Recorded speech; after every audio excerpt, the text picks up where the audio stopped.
W.W. wasn't just a gun factory, it was the world's largest sporting gun factory. 450 skilled craftsmen in Birmingham, offices in London, Montreal, New York, over 37,000 guns arming police across the British Empire. The crossbolt Greener, patented in 1873, remains to this day one of the strongest breech actions ever designed. Collectors still call it the trump card. Then the bulldozers came in 1963, not because the guns failed, not because the market disappeared, because city planners needed a ring road. 192 years, 5 generations, from a tollkeeper's son who started with 3 men to a for-sale notice declaring, "There are no heirs interested in continuing the business." How does an empire built on Damascus barrels that rang like bells simply go silent? Stand at the corner of St. Mary's Row and Loveday Street in Birmingham today, and you'll find nothing. The factory that once rose here, imposing, Victorian, fronted by a square where 450 craftsmen arrived each morning, was demolished in 1963. Bulldozers came for the inner ring road, the Gun Quarter. 15 streets of specialized hands that had built firearms for nearly 2 centuries was split down the middle by concrete and speed. What remains? A few buildings. The Bull Pub, where wages were paid and brawls erupted on sawdust floors. St. Chad's Cathedral, Pugin's masterwork, still rising above what used to be workshops. A commemorative plaque declaring Birmingham the foremost arms producer in the world. And silence, the particular silence of a place built for noise, the ring of hammer on anvil, the rasp of files on steel, the crack of proof firing echoing down narrow alleys that has gone quiet forever. In 1900, this was the world's largest sporting gun factory. W.W. Greener employed over 450 skilled craftsmen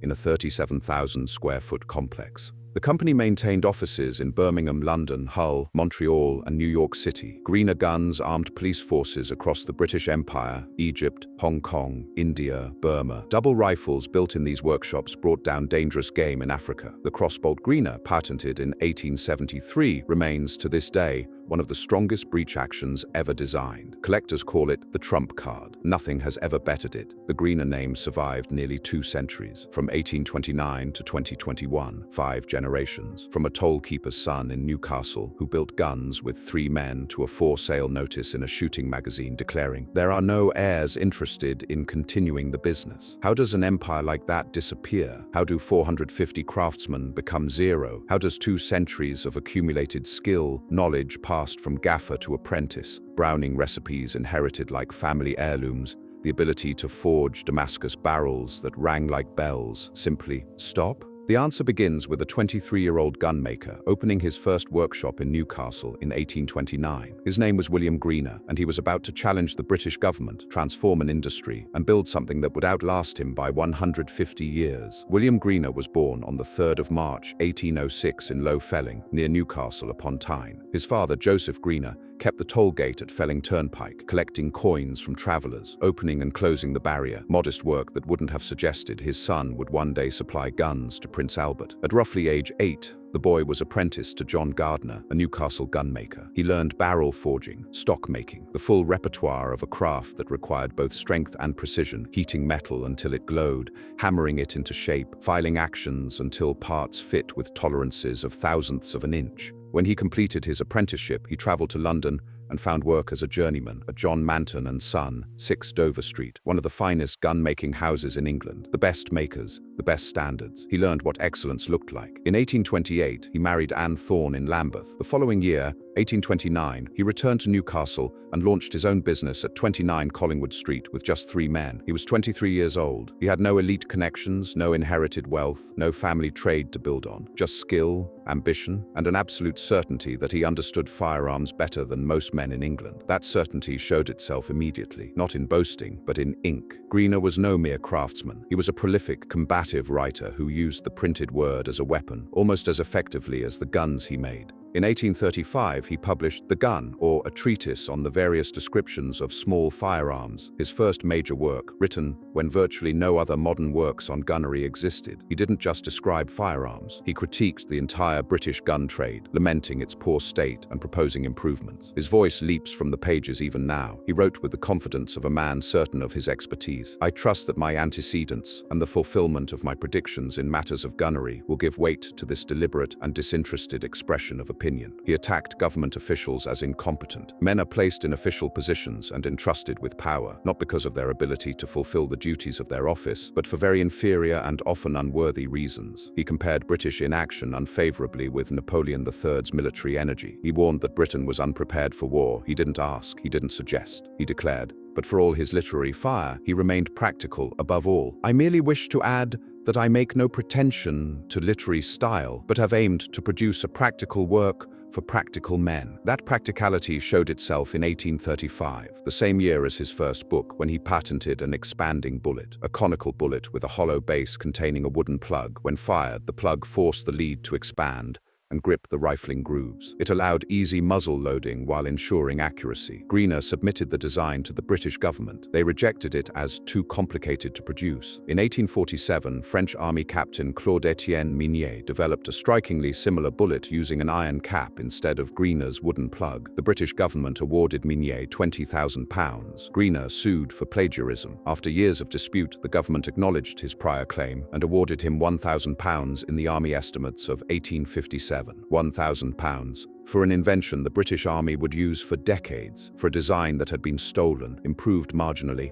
and given to someone else. Greener wrote about it with bitterness, yes, but also with dignity. I am actuated by no feeling of disappointment, for my invention of the expansive bullet has been at last adopted here after it had been copied in France. He didn't stop inventing. He patented an electric lamp in 1846, 3 decades before Edison. He designed a self-righting lifeboat in 1851, a railway level crossing mechanism, improvements to the Davy safety lamp. He was elected an associate of the Institution of Civil Engineers in 1841. He wrote more books, The Science of Gunnery in 1841, dedicated to Prince Albert, Gunnery in 1858, a passionate work challenging British military complacency, written from Aston New Town, where he'd moved his growing factory. And in the mid-1840s, he published The Proof House, the present company the bane of the trade, a pamphlet exposing corruption at the Birmingham Gun Barrel Proof House, the very institution that tested firearms for safety. The pamphlet became the chief catalyst for the Gun Proof Act of 1855. The government awarded him £1,000 for his bullet, but they listened when he said their proof house was corrupt. Distance was killing him. That was the problem. Working from Newcastle, first on Collingwood Street, then Grote Market, then Pilgrim Street, he produced percussion muzzle-loading shotguns, rifles and harpoon guns for the Dundee whalers. Good work, precise work. But every component,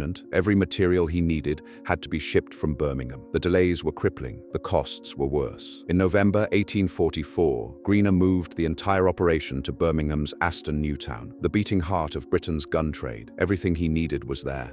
Barrel makers in Aston, Derritend, Smethwick, lock makers from the Black Country, spring makers, trigger plate makers, engravers, stockers. The gun quarter wasn't a single factory. It was an ecosystem of specialist hands, each doing one thing better than anyone else in the world. By 1845, he was appointed gunmaker to Prince Albert. His 1861 census entry tells the trajectory, from 3 men in 1829 to 42 men, and 8 boys by 1861. In 1859, profits from supplying South Africa with 2 groove rifles allowed him to build a proper factory at Rifle Hill, Aston. His son later wrote, "The more prosperous time of the firm may be dated therefrom." But William Greener had a blind spot. He was stubbornly, absolutely opposed to breech-loading firearms. The future was coming, guns that loaded from the breech rather than the muzzle, faster, safer, more practical for hunting and war. Greener refused to make them. The old ways had worked. Muzzle loaders were what he knew, what he'd perfected. Breech loaders were a fad. His second son, William Wellington Greener, born 1834, believed differently. The future lay with breech loaders. In 1864, the younger Greener struck out on his own, producing his first breech loader, an under-lever, pin-fire half-cocking design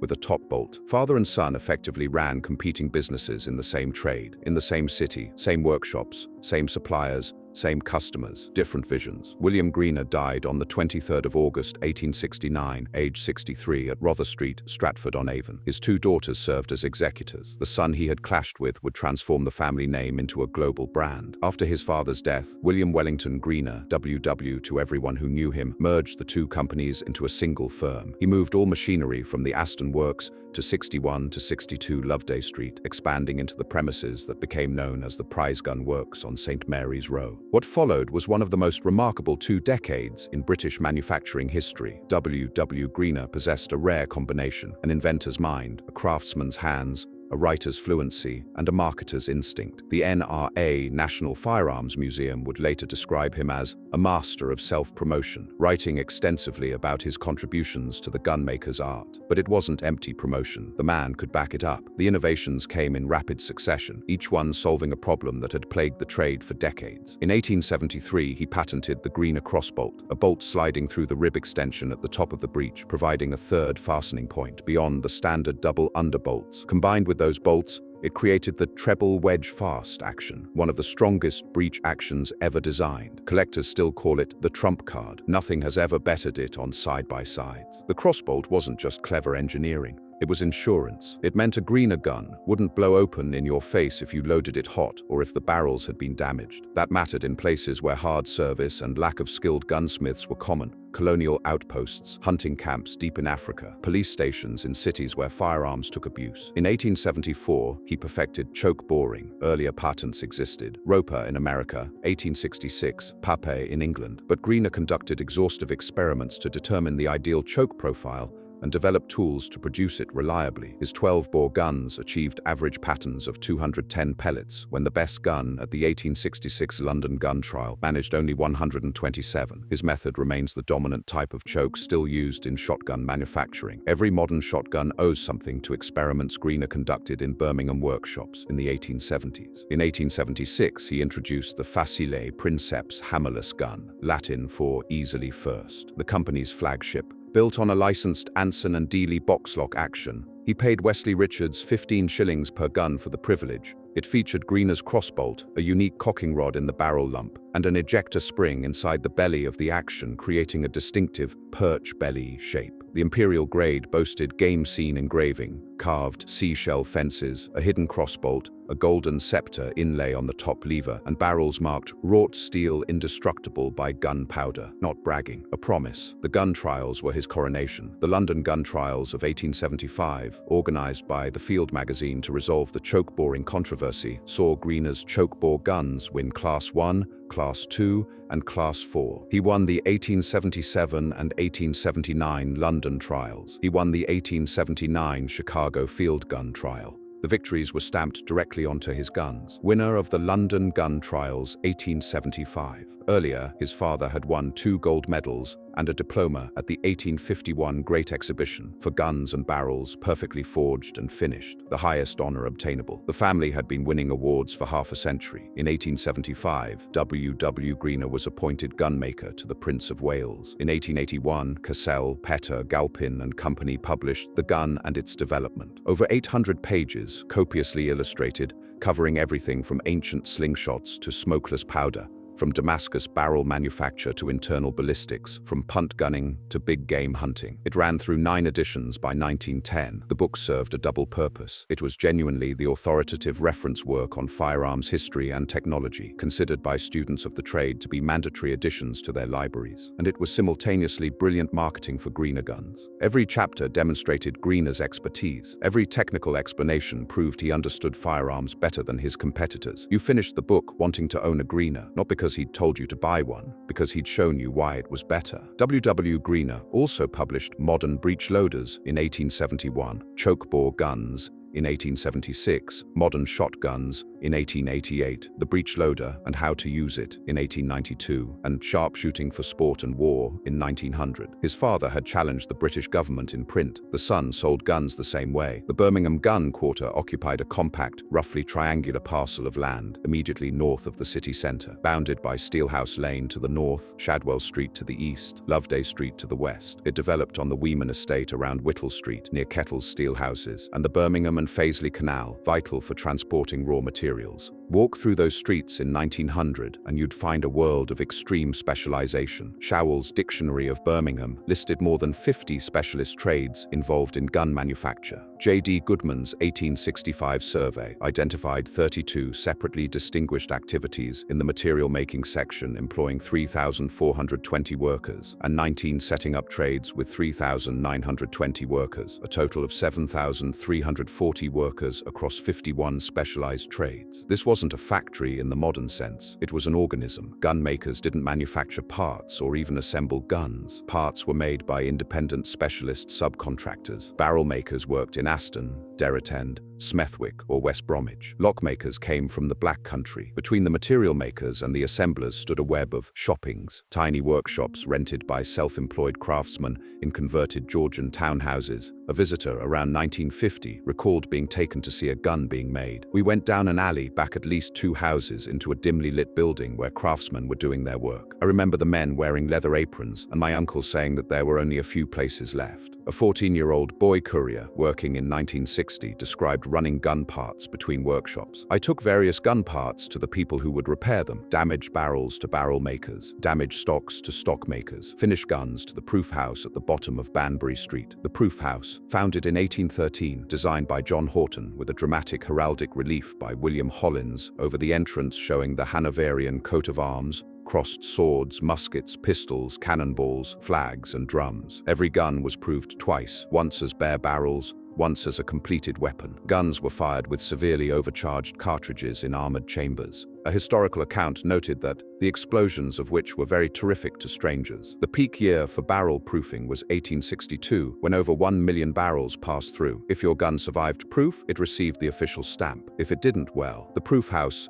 had seen plenty of guns that didn't. A best quality British shotgun required approximately 600 to 1,000 craft hours and contained some 90 to 95 individual parts, each unique and non-interchangeable. You couldn't swap parts from one gun into another. Every surface was fitted by hand. Damascus barrels, the glory of the Victorian gun trade, were forged from rods of iron and steel, heated and twisted together. The rate of twist was controlled by the senior barrel maker, with cold water applied to parts twisting too quickly. English makers never used more than 3 rods. W.W. Greener himself wrote, 3 being the right combination of beautiful pattern and inherent strength. It took approximately 7 feet of rod to produce 1 foot of barrel. The twisted ribbons were heated and hammer-welded around a mandrel wrapped in a thin tin chemise. Then the mandrel was removed to leave a hollow tube. The alternating iron and steel strips, twisted clockwise for the right barrel and counterclockwise for the left, produced sinuous, almost reptilian patterns that caught the light. When hung on a finger and thumped, a Damascus barrel rang like a bell. The sound told you everything. A clear ring meant the welds were sound. A dull thud meant something was wrong. A flaw in the metal, a weak weld, a barrel that would fail at proof or worse in the field. When fired, Damascus barrels produced a softer, more booming report, rather like the sound of a shot on a foggy, wet morning. Browning, the traditional finish, was a controlled rusting process using secret formulae containing acids, vinegars, salts,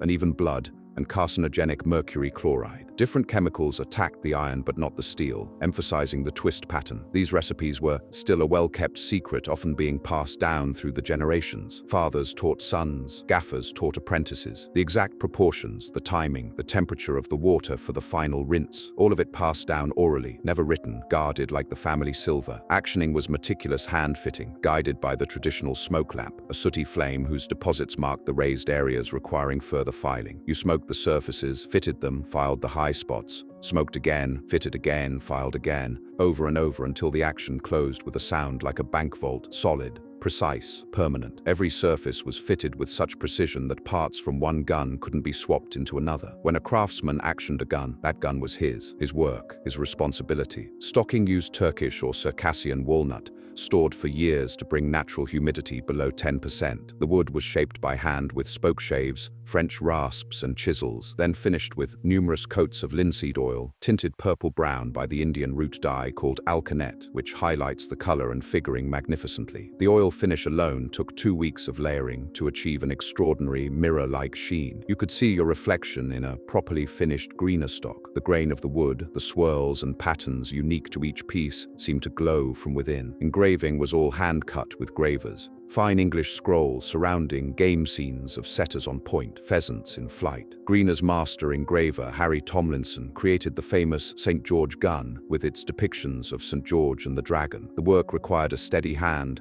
and an artist's eye. One slip, one moment of distraction, and you'd ruined hours of work, or worse, damaged a gun worth more than a year's wages. For anyone who worked those floors, the sensory environment was overwhelming. The sounds, the ring of hammer on anvil, not rhythmic like a blacksmith's, but irregular, responsive, changing pitch as the metal cooled. The rasp of files on steel, scores of men filing simultaneously, creating a susurrus like wind through trees. The hiss of cold water on hot metal, the roar of bellows, the crack and boom of proof firing echoing down narrow streets, rattling windows in houses 3 blocks away. The smells, linseed oil warming into walnut, a sweet woody smell that stuck to your clothes and your hair. Coal smoke from 100 forge fires, acrid and thick, hot metal and forge scale, a metallic tang that coated your tongue, the acrid bite of browning solutions, chemicals that made your eyes water if you stood too close, walnut shavings curling from spoke shaves, gun oil,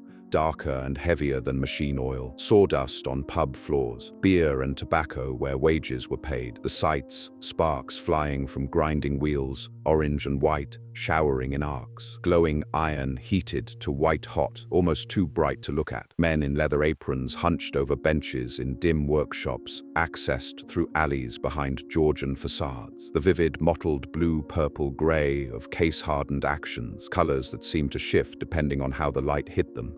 And always the strong hands and forearms of craftsmen applying tools with precision that requires mental acuity because there is no room for error. The Bull Pub in Price Street, dating from the 18th century, one of the few original gun quarter buildings still standing, was where employers paid gun workers their wages. This practice inevitably led to much drinking and subsequent brawling on the sawdust-covered floor. At this time, there was a strong Catholic community in the gun quarter, and often the landlord would summon the local priest to sort out the fighters while the resident fiddler continued playing. Workers lived within walking distance. Census records show gunmakers on Weeman Street, Bagot Street, Miles Street, Ormond Street, Fleet Street, and Slaney Street. Multi-generational gun trade families were common. 3 generations of one family worked as gun barrel makers in the 19th century, father, son, and grandson. The craft lineage ran deep. The men working in the 1990s had been apprenticed in the 1960s to gaffers whose own lineage at the firm often stretched back to the mid-1920s, when they were trained by men whose careers began when Queen Victoria was on the throne. St. Chad's Cathedral, designed by A.W.N. Puggin in 1841, rose from the densely packed neighborhood. On Sundays, the same hands that had spent the week filing gun actions and forging barrels came to Mass. The priest who broke up brawls at the Bull on Friday nights heard confessions on Saturday afternoons. It was a community, tight-knit, insular, built around the work. By 1900, W.W.I. had the world's largest sporting gun factory, employing over 450 skilled craftsmen in a 37,000-square-foot complex on St. Mary's Row. The company maintained offices in Birmingham, London, Hull, Montreal, and New York City. The international reach was staggering. Egypt received over 37,000 Greener police shotguns from 1922 onward, Martini action single-shot weapons chambered in a proprietary gauge to prevent unauthorized use, with a trident-shaped firing pin as additional security. The Royal Hong Kong Police carried Greeners. Indian police forces carried Greeners. Burmese constabularies carried Greeners. In 2015, Myanmar police were still photographed carrying Greener shotguns, guns that had been in service for nearly a century. Greener double rifles became the weapon of choice for dangerous game in Africa. Empire-grade guns were built specifically for reliability in far corners of the British Empire, places where hard service and lack of parts and skilled gunsmiths were common. A Greener gun had to work in desert heat and monsoon humidity.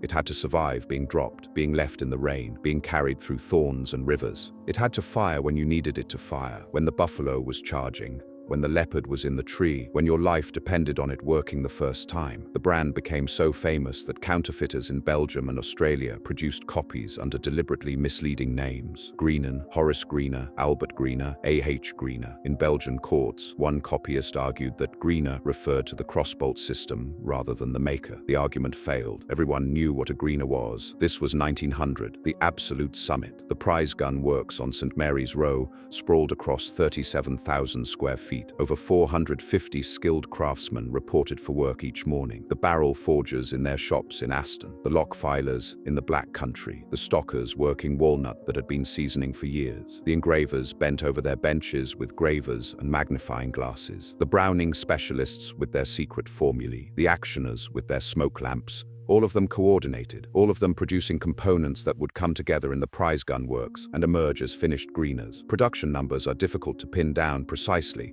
but the scale was undeniable. Thousands of guns per year, sporting guns for English gentry, double rifles for colonial hunters, police guns for empire outposts, GP shotguns that would eventually total 60,000 units. The company's product line ranged from utilitarian single-shot weapons to exhibition-grade art guns worth more than a craftsman made in a year. The gun trials' victories were still being stamped on barrels. Winner of the London Gun Trials, 1875. 25 years later, it still mattered, still sold guns. W.W. Greener was still writing books, still publishing, still explaining to the world why his guns were better. His ninth edition of The Gun and its development would appear in 1910. He was in his mid-60s. The company he'd built was the largest of its kind in the world. In the Gun Quarter, 7,340 workers toiled across more than 50 specialist trades. The peak year for barrel proofing, 1862, was still within living memory. Men in their 60s remembered it. The quarter hummed with work, orders from across the British Empire, the factories running 3 shifts, the proof house busy, the pubs full on payday, the cathedral bells marking time. Standing at that height, looking out at an empire that seemed invincible, nobody inside those walls could see what was coming. The decisions that would destroy everything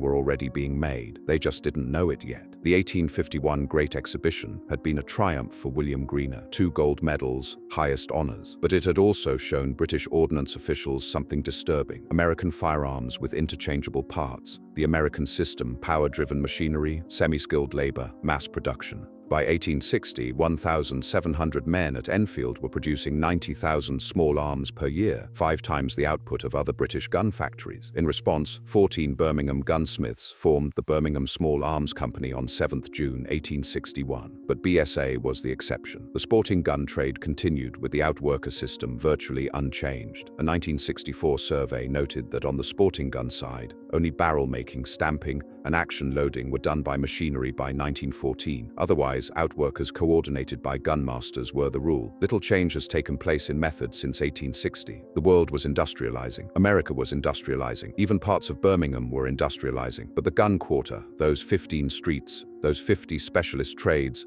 those workshops accessed through alleys behind Georgian facades, kept making guns the way they'd always made them, by hand, by touch, by knowledge passed from gaffer to apprentice. In 1900, standing at the peak, that seemed like strength, like tradition, like pride in craft that machines could never replicate. It was also fragility, but they couldn't see it, not yet. The orders kept coming, the workshops kept humming, the barrels kept ringing like bells when you thumped them. And in the prize gun works on St. Mary's Row, W.W. Greener, now in his mid-60s, having spent his entire adult life building this empire, looked out at what he'd created and saw only success. These floors would one day fall silent. The machines that seemed like they'd run forever would stop. The workshops would close, the craftsmen would scatter, the knowledge would nearly die. But in 1900, standing at the summit, nobody could imagine such a thing. The threat didn't announce itself. It arrived quietly in the form of catalogs from America and cheap guns from Belgium, in changing laws and shifting markets, in the slow realization that the world that had made the Gun Quarter necessary was disappearing. By the 1880s, mass-produced American firearms from Winchester, Remington, and Colt were flooding global markets at dramatically lower unit costs. These weren't crude copies. They were well-made guns, built by machinery with interchangeable parts. A farmer in Kansas could order a Winchester from a catalog, and if something broke, he could order the replacement part. It would arrive by mail. It would fit. No gunsmith required. A Greener required a gunsmith. If the action needed work, you sent it back to Birmingham or found someone who understood hand-fitted actions. If a spring broke, it had to be made by hand to match the gun. Every Greener was unique. That had always been the point. Bespoke quality, irreplaceable craftsmanship. It was also becoming a liability. Belgian competition from Liège devastated the lower end of the British market. Liège gunmakers were often part-time subsistence farmers who made guns in winter and grew crops in summer. They undercut full-time British gunsmiths with cheap guns the trade called contemptuously quincaillerie liégeoise, hardware junk from Liège. The guns weren't as good, but they were good enough for many buyers, and they cost a fraction of a Birmingham gun. The numbers tell the story without embellishment. 5,500 employed in the Birmingham gun trade in 1881. By 1911, that number had fallen to 4,100, a 25% decline in 30 years. And that figure masked the deeper rot, BSA, and wartime production kept overall employment from collapsing entirely. But the sporting gun trade, the craft trade, the world of specialized outworkers and hand-fitted actions was hemorrhaging workers steadily, year after year. The British trade fractured into two worlds. The best gun trade, Purdy, Holland and Holland, Boss and Company, and top-tier Birmingham makers like Wesley Richards and Greener continued producing bespoke, handcrafted sporting guns for the wealthy. These makers survived by positioning their products as luxury objects and works of art. If you wanted a gun that took 600 to 1,000 hours to build, that bore your initials in gold on the action, that would outlast your grandchildren, you went to London or Birmingham, you paid accordingly. The common gun trade, mass-produced sporting guns, military contract weapons, trade guns for Africa and colonial markets, was being crushed. The phrase, a Brummagem gun, had long been a byword for cheap, unreliable firearms. As foreign mass production improved in quality while remaining far cheaper, Birmingham's common gun trade had nowhere to hide, and then came the laws. The Firearms Act 1920, prompted by surplus military weapons flooding post-war Britain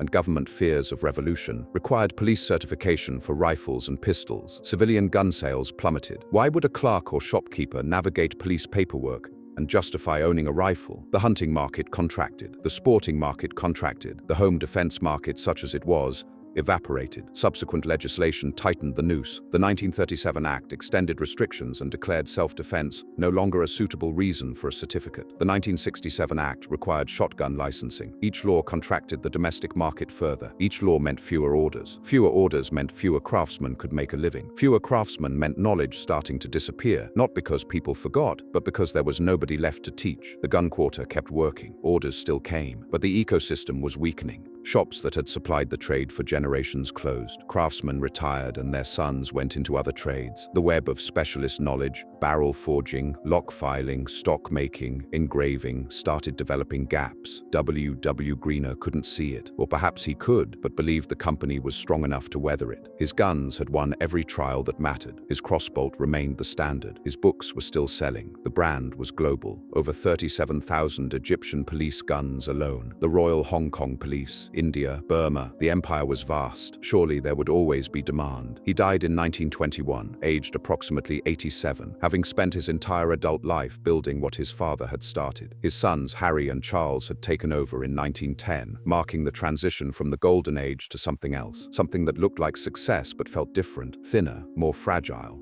In 1920, the year before WW died, the firm was incorporated as a limited company. Business structures changing, legal structures changing, the old certainties giving way. The sons shifted strategy. They moved toward more affordable empire models. They developed the GP, general purpose, shotgun, a single-barrel Martini action weapon that was reliable, cheap to produce, and required less skilled labor. About 60,000 GP and police guns would be manufactured between 1922 and 1964. Utilitarian, functional, a world away from the facile princeps with its golden scepter inlay and game scene engraving. The days of 450 craftsmen building exhibition-grade guns for sportsmen and colonial hunters were fading. Not gone, but fading. Perhaps they believed they had no choice. Perhaps the alternatives seemed worse. Perhaps they looked at the spreadsheets and the order books and the profit margins and made the decisions that seemed not just reasonable but necessary. The interwar years brought temporary salvation. Both world wars created surges in demand. During WWI, Greener opened a separate factory at the Tower, Bagot Street, making Belgian-type Mauser rifles and bayonets. By the end of 1915, they employed 158 men and 74 women. One of the first times women entered the Greener workforce in significant numbers. The war brought orders. It brought revenue. It brought the illusion of vitality. But wartime production masked the underlying reality. The peacetime market was dying. When World War I ended, the surge ended with it. The factory at Bagot Street closed. Workers who'd been hired for war production were let go. The company contracted back to its core,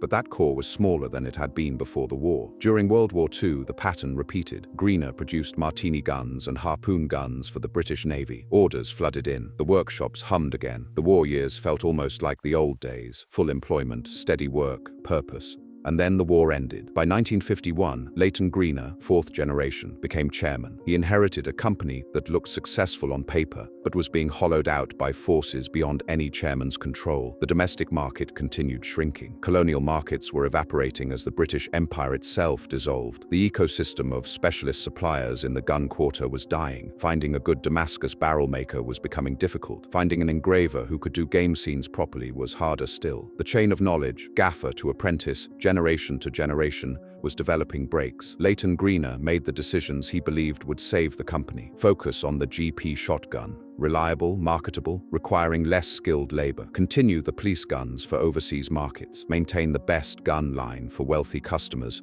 who still wanted hand-fitted facile princeps guns. It was rational. It addressed the realities of a changing market. But it also meant something profound was being abandoned, not officially, not explicitly, but in practice. The company that had once employed 450 skilled craftsmen making the finest sporting guns in the world was becoming, year by year, more of a manufacturer of utilitarian police weapons and simple single-shot shotguns. The craftsmen could feel it. David Dryhurst started his apprenticeship at Greener in 1958, learning from men who had been there since the 1920s. Those men had been trained by craftsmen whose careers began when Queen Victoria was on the throne. The chain stretched back to W.W. Greener himself, but Dryhurst could see that the chain was weakening. Orders for best guns were declining. More and more work was utilitarian. The old skills, smoke lamp actioning, Damascus barrel forging, hand-cut engraving were being used less and less. And then the bulldozers came. In the 1960s, Birmingham's planners decided the city needed a ring road.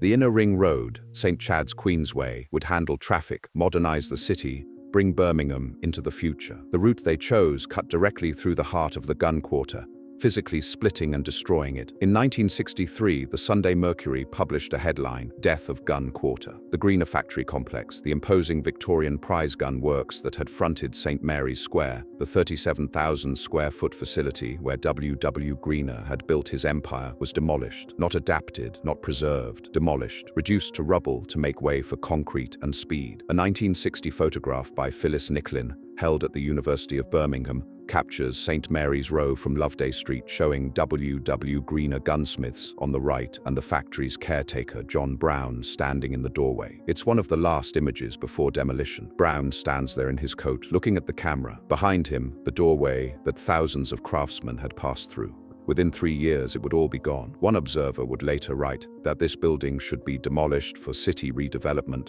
Seems such a crime now. But in 1963, it didn't seem like a crime. It seemed like progress. Old buildings for old industries. The future was elsewhere. Cars, modern manufacturing, services, grimy Victorian workshops accessed through alleys didn't fit the vision of a modern Birmingham. The gun quarter was dismembered. St. Mary's Row, mostly destroyed. Slaney Street, where gun workers had lived in crowded housing, demolished for Snow Hill Queensway construction. The physical geography that had sustained the ecosystem, the workshops within walking distance, the proof house at the bottom of Banbury Street, the pubs where wages were paid, the alleys connecting one specialist to another, was being erased. In 1965, the company was sold. The gun-making business was acquired by Webley and Scott. By 1973, both companies were absorbed by the Harris and Sheldon Group. Webley continued making the GP shotgun for a few years, then effectively abandoned the Greener name. The name that had meant something for 144 years, from 1829 to 1973, became a brand owned by a conglomerate. The factory was gone. The craftsmen were scattered. The knowledge was dispersing. David Dryhurst, who had started his apprenticeship at Greener in 1958, found himself unable to find employment building best guns anywhere in Birmingham by the mid-1960s. The workshops were closing. The orders weren't there. The craftsmen who remained were aging out with nobody to replace them. He set up his own workshop, trying to keep the skills alive. An elderly craftsman named Albert Smith, who had spent most of his life working for Holland and Boss and Company, taught Dryhurst to build best London side locks. The old man knew the knowledge was dying. He knew someone needed to carry it forward.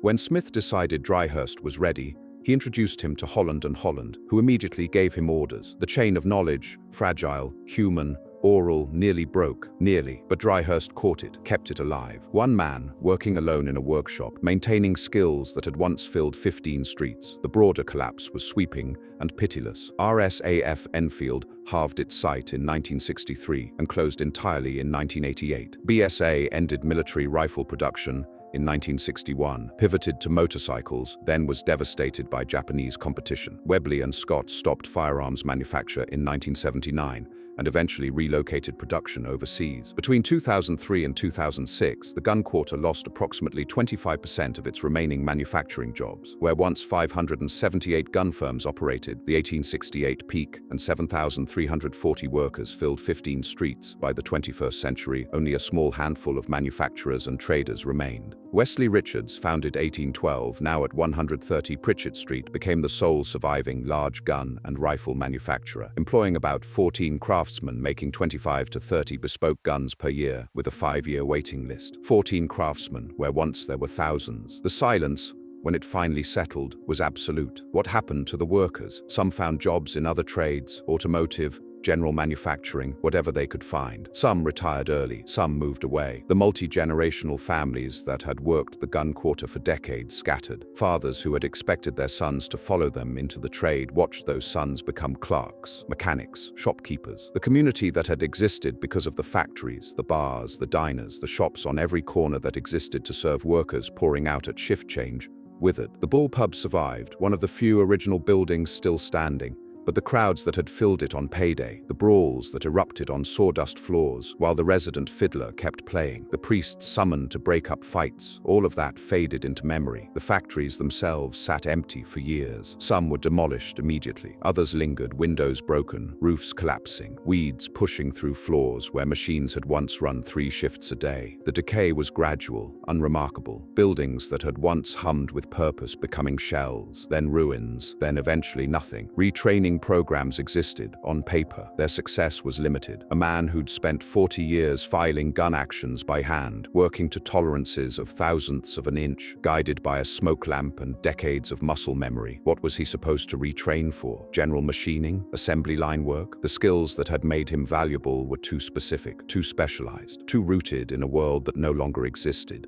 The Greener name survived as a legal entity, owned by Harris and Sheldon Group, producing nothing. The GP shotgun continued for a few years under Webley's ownership, then production ceased. The molds were sold or scrapped, the designs archived. The brand existed as intellectual property, a name, some patents, historical significance, divorced from any actual manufacturing. In 1985, something unexpected happened. W.W. Greener's great-grandson, Graham Greener, 5th-generation family member, learned the company was for sale. He assembled a consortium: David Dryhurst, the last Greener apprentice, Richard Tandy, and Ken Richardson. They bought the name and assets from Harris and Sheldon and set about reviving the brand. In 1987, they built a new St. George sidelock to announce the return to best quality production. In 1998, they restarted Facile Princeps production. The revived company built exclusively bespoke exhibition-grade art guns, some of the most elaborate and expensive firearms produced in modern Britain. They used Greener's cache of vintage Damascus tubes, the last barrels forged in the old way. A modern Greener sidelock cost upward of £120,000. It was magnificent, and it was made for a world that barely existed anymore. The company operated from workshops in Hagley, with offices in Stafford, not Birmingham, not the Gun Quarter. Those streets, those workshops, that ecosystem, all gone. The revival was real,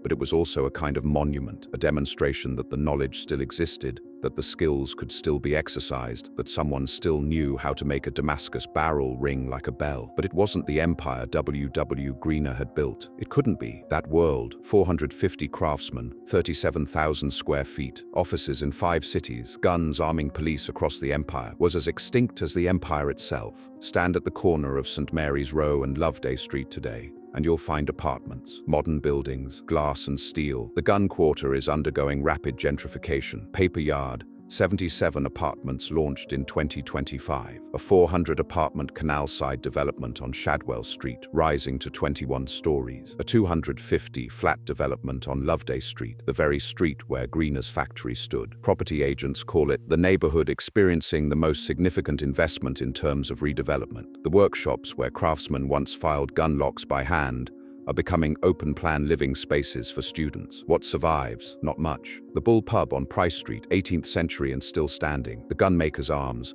now a visitor attraction with a heritage signboard explaining what used to be here. Gunsmith House at 51 to 54 Price Street, a locally listed building being converted into apartments. St. Chad's Cathedral, Pugin's 1841 masterwork, still dominant, the only building that looks the same as it did when gun workers came to mass on Sundays. A commemorative plaque declaring Birmingham the foremost arms producer in the world. The Birmingham and Fazeley Canal still runs through the area, carrying tourists on narrowboats instead of raw materials for forges. The Proof House at Banbury Street, Digbeth, still operates. Founded in 1813, the same institution William Greener campaigned to reform. It holds ISO 17025 accreditation and proves firearms with a 7-day turnaround. The museum contains firearms pattern rooms, ammunition pattern rooms, and a library of over 3,000 books and documents. It is the sole surviving institution from the Gun Quarter era, still performing its original function, an unbroken link across 2 centuries. Everything else is memory. A walking blogger notes, nothing survives until you cross the ring road that killed it. St. Chad's Queensway, cutting through like a knife, severing the connections that had made the ecosystem work. Walk those streets now and try to imagine it. 7,340 workers across 51 specialized trades. The sound of hammers on anvil, the smell of coal smoke and hot metal and linseed oil warming into walnut. The rhythm of shifts changing, morning shift arriving, night shift heading home. The streets full of men in leather aprons carrying lunch pails. The pubs full on Friday nights. The cathedral bells marking time, the Proof House at the bottom of Banbury Street, the explosions echoing, terrifying to strangers. Try to imagine a 14-year-old boy running gun parts between workshops through alleys behind Georgian facades. Try to imagine going down that alley, back at least 2 houses, into a dimly lit building where men in leather aprons bent over benches, filing by hand, smoking surfaces with sooty lamps, checking fit, filing again. You can't. The physical geography that would let you imagine it is gone. The buildings are gone. The alleys are gone. The workshops are gone. Even the noise is gone, replaced by traffic on the ring road, construction equipment building apartments, the hum of modern Birmingham. The silence is absolute. In March 2021, Shooting Sportsman magazine published an announcement. WWII Greener was for sale. Graham Greener wrote, "We would like to provide an opportunity for someone or an organization with enthusiasm and funding to make the brand even more successful, to build on its history and legacy." The notice stated simply, "There are no heirs interested in continuing the business. 5 generations, 192 years. From a toll keeper's son in Newcastle, who started with 3 men, to a for sale notice in a magazine. No confirmed sale has been reported." The Greener story isn't simply about one factory. It's about what happens when an entire system of human skill meets the impersonal efficiency of the machine. The Greener dynasty survived longer than most, adapting from muzzle loaders to breech loaders, from craft workshops to a factory of 450, from colonial police guns to bespoke art pieces costing more than a car. But each adaptation was smaller than the last. Each generation held less than the one before. The £120,000 sidelock that takes 1,000 hours to build is magnificent. It demonstrates that the knowledge survived, that the skills can still be exercised, that someone still remembers how to forge Damascus barrels and make them ring like bells. But it's made for a world that barely exists, a world of wealthy collectors and sporting estates, a world that can afford to pay 6 figures for a gun. The world that supported 7,340 workers across 15 streets, the world of multi-generational families following fathers and grandfathers into the trade, of apprentices learning from gaffers whose lineage stretched back to Queen Victoria, of Browning recipes passed down orally and guarded like secrets, of the bull pub full on payday and brawls on sawdust floors,